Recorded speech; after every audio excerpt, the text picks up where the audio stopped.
Ibaruwa ya kabiri ya Petero mutagatifu intumwa.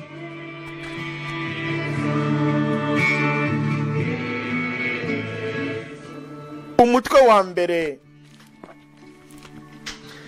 Njyewe Simoni Petero, umugaragu n'intumwa ya Yesu Kristo, kubaha ukwemera gukomeye nk'ukwacu babikesheje ubuntu bw'Imana yacu n'umukiza wacu Yesu Kristo, nimusenderezwe neza n'amahoro mubikesheje kuba mwaramenye Imana na Yesu umwami wacu. Koko niwe watugabiye mu bubasha bwe bwahebuje ibyo twagombaga byose byerekeye ubugingo n'ubusabaniramana, igihe atumenyesheje uwaduhamagarishije ikuzo rye n'imbaraga ze bwite, bityo duhabwa ibyiza by'igiciro gihanitse twasezeranyijwe, kugira ngo mwinjire muri kamere y'Imana mubanze kwitandukanya n'ubwononekare bwazanywe munsi n'irari. Kubera iyo mpamvu nyine nimushyireho imbaraga zanyu zose kugira ngo ukwemera kwanyu mukongereho imigenzo myiza muyongereho ubumenyi, ubumenyi mubwongereho ubwizige mubwongereho ubudacogora, ubudacogora mubwongereho ubusabaniramana, ubusabaniramana mubwongereho umubano wa kivandimwe, umubano wa kivandimwe muwongereho urukundo. Kuko ibyo nibibarumbukamo bitazasiga muri abanebwe cyangwa ntacyo mwungutse mu byerekeye kumenya umwami wacu Yesu Kristo. Naho ubundi umuntu ubuze ibyo ngibyo ameze nk'impumyi ihunyeza, akibagirwa ko yahanaguweho ibyaha bye bya kera. Nicyo gituma rero bavandimwe mugomba kwiyongeramo imbaraga kugira ngo mukomere ku ihamagarwa ryanyu n'ubutore bwanyu. Nimubigenza mutyo ntabwo muzigera mugwa bibaho, bityo rero mukazakiranwa urugwiro mu ngoma ihoraho y'umwami wacu n'umukiza wacu Yesu Kristo. Nanone kandi mpora mbibutsa, nubwo nyine mubizi neza kandi mukaba mukomeye muri uko kuri,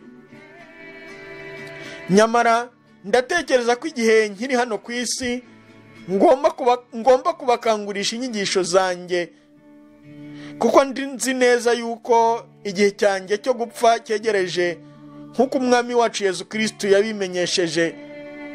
Nyamara ariko nzashyiraho umwete kugira ngo na nyuma y'urupfu rwanjye muzashobore guhora muzirikana izo nyigisho. Koko rero ntabwo ari imigani yahimbwe n'ubwenge twakoresheje kugira ngo tubamenyeshe ububasha n'ukuza by'umwami wacu Yesu Kristo, ahubwo twaramwiboneye n'amaso yacu yisesuyeho ikuzo, kuko Imana Data yamuhaye icyubahiro n'ikuzo, ijwi ry'agatangaza ry'Imana rigize riti, uyu ni umwana wanjye nkunda cyane unyizihira. Natwe ubwacu iryo jwi twararyiyumviye rituruka mu ijuru igihe twari kumwe nawe ku musozi mutagatifu. Ikindi kandi cyuruseho, twishingikirije ku ijambo rikomeye ry'abahanuzi, mukaba rero mukora neza iyo murirangamira nk'itara rimurika ahantu h'umwijima, kugeza ubwo hatangira gucya n'inyenyeri y'urukerera ikarasira mu mitima yanyu. Mbere ya byose ariko mumenye neza ko nta muntu ushobora kubwe kwisobanurira ubuhanuzi na buke buri mu byanditswe, kuko nta buhanuzi nyakuri bwigeze buva ku bushake bwa muntu, ahubwo abavuze batyo ni abantu bayobowe na Roho Mutagatifu batumwe n'Imana. Umutwe wa kabiri. Mwirinde abigisha b'inyoma. Uko habayeho abahanura b'inyoma mu muryango wa Isiraheli, ni nako muri mwe hazaduka abigisha b'inyoma bazana rwihishwa inyigisho zitera amakimbirane, bigeza naho bihakana umutware wabacunguye, bityo ntibazatinde kwikururira ubucibwe. Hari benshi kandi bazabakurikira muri ubwo buyobe bwabo, maze batuma inzira y'ukuri isuzugurika. Ubugugu bwabo buzabatera kubashakaho inyungu, babarya imitsi, babashukisha akarimi keza. Nyamara kuva kera urubanza rwabo rwaraciwe, n'ubucibwe bwabo ntiburi kure. Koko rero Imana ntiyababariye abamarayika bacumuye, ahubwo yaraboretse ibagabiza umwijima wo mu nyenga y'ikuzimu, kugira ngo bategereze gucirwa urubanza.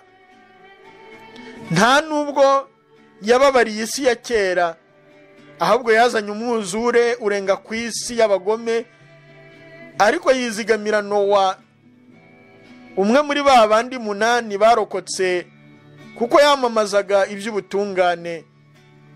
Hanyuma itsemba imijyi ya Sodoma na Gomora, iyihindura ivu, kugira ngo habere urugero abagome bo mu bihe byakurikiyeho.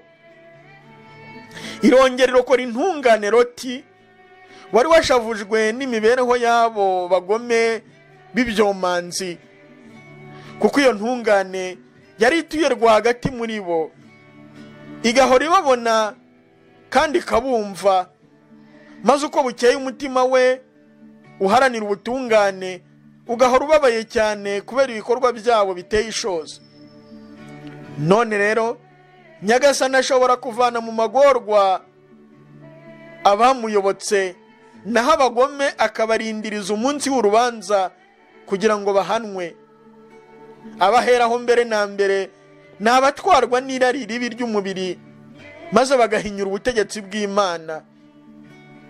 Abo biyemera bagashira isoni, ntibatinye no gutuka bakujijwe, nyamara abamarayika nubwo basumbya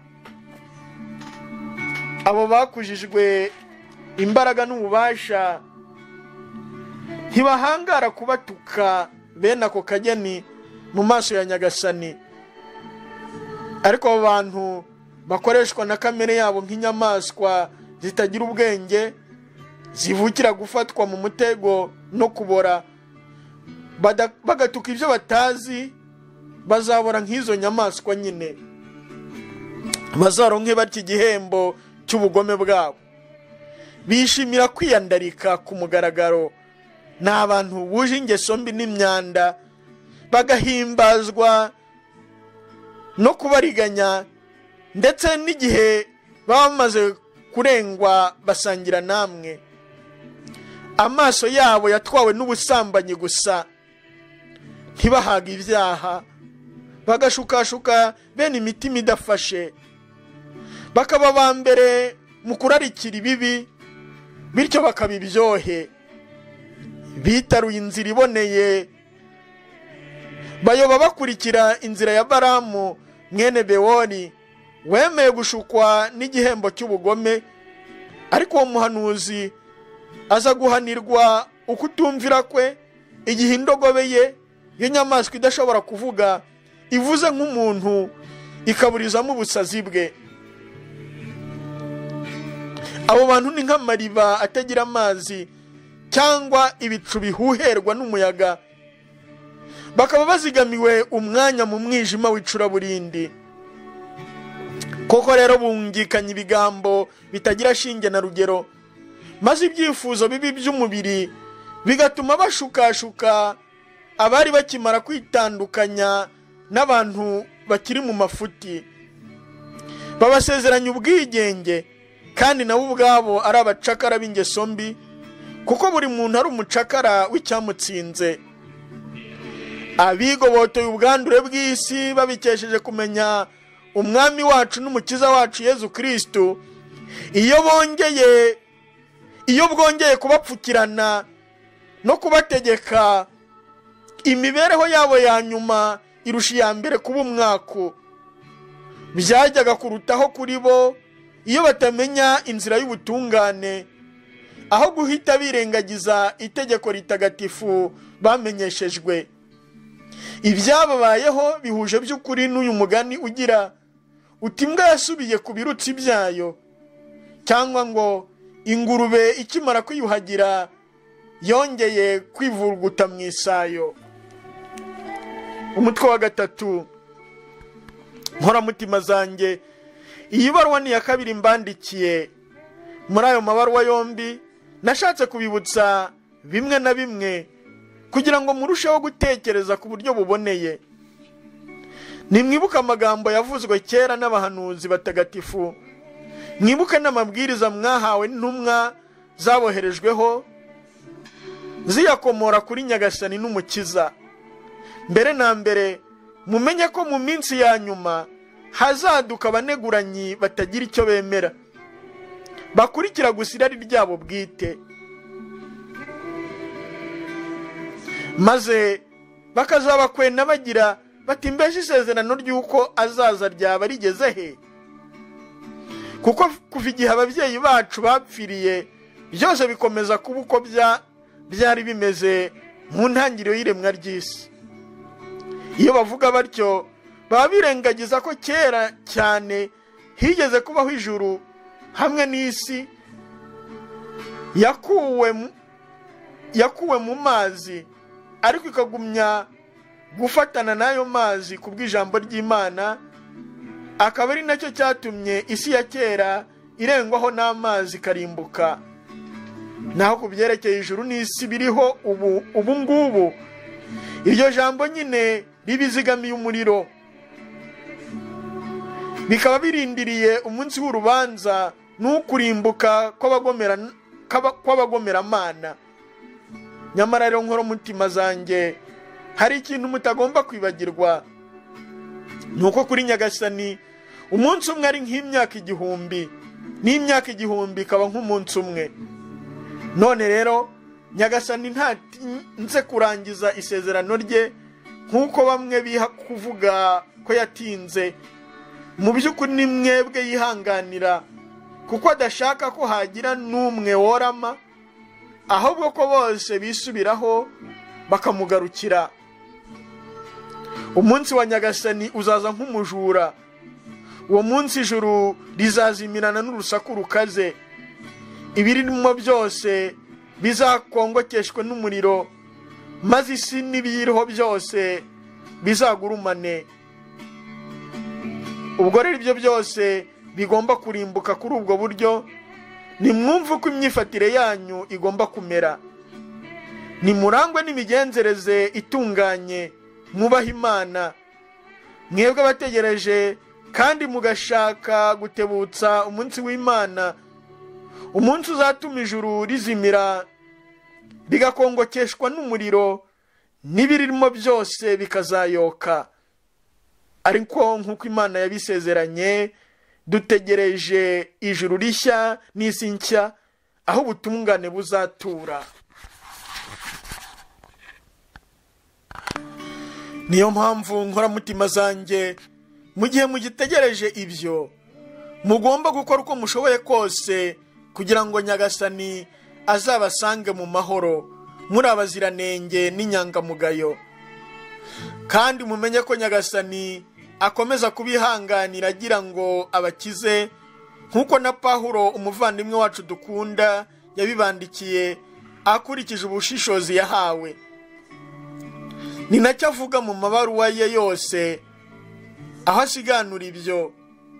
Icyakora harimo bimwe biruhije kumvikana, ugasanga abantu babaswa n'injiji babitwara uko bitari, nk'uko babigenza no ku byanditswe bindi, bityo bakikururira ubucibwe. Nuko rero nkoramutima zanjye, dore mwe muraburiwe, muramenye hato mutazashukwa n'abagomeramana biyobeje, maze mugateshuka ku mizero yanyu. Ahubwo nimukomeze kujya mbere mu ngabire n'ubumenyi by'Umwami wacu n'Umukiza wacu Yezu Kristo. Nahabwe ikuzo ubu ngubu n'iteka ryose. Amen.